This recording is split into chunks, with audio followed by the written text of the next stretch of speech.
The government has announced that it will stick to the recommendation of the National COVID-19 Task Force to not make changes to the existing health and travel protocols that are required by all travelers entering St. Kitts and Nevis.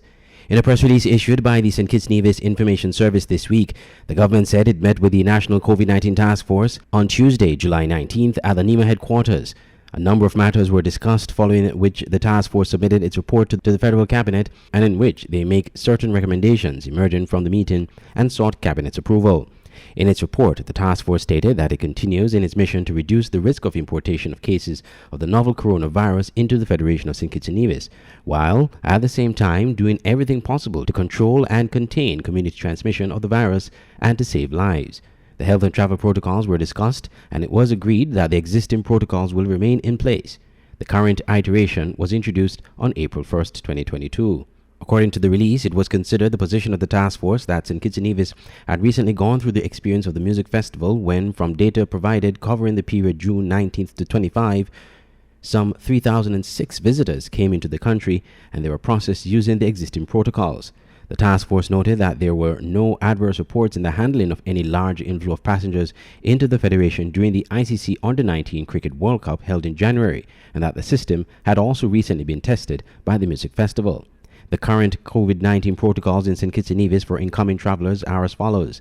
Every person entering the country who is a non-national must be vaccinated. Only nationals and approved legal residents are entitled to enter the Federation without vaccination. Each person entering the Federation must upload to the KNA travelform.kn platform either a negative RT-PCR test, which was done no longer than 72 hours before travel, or a negative approved antigen test uploaded not more than 1 day prior to travel. Every unvaccinated person entering the Federation must quarantine for 7 days and remain in quarantine for that duration. That person can only clear quarantine if their exit test is negative. Every person who tests positive upon arrival must remain isolated in quarantine for the duration of their illness until cleared by a negative exit test. The cabinet said it has approved the recommendations of the COVID-19 task force and supports the position that the current entry protocols for the Federation of St. Kitts and Nevis remain in place until further notice, in spite of the fact that there might be an influx of returning nationals following the announcement that the general elections is scheduled for Friday, August 5th. There have been calls from political leaders for the COVID-19 travel restrictions to be removed, considering that the country has a high vaccination rate and low cases of COVID-19.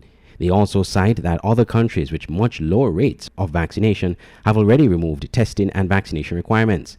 They argue that this could be used as a ploy by the government to restrict nationals abroad, some of whom may be deemed to be supporters of the opposition parties, to come home to vote. I'm Andre Huey for SKN Newsline.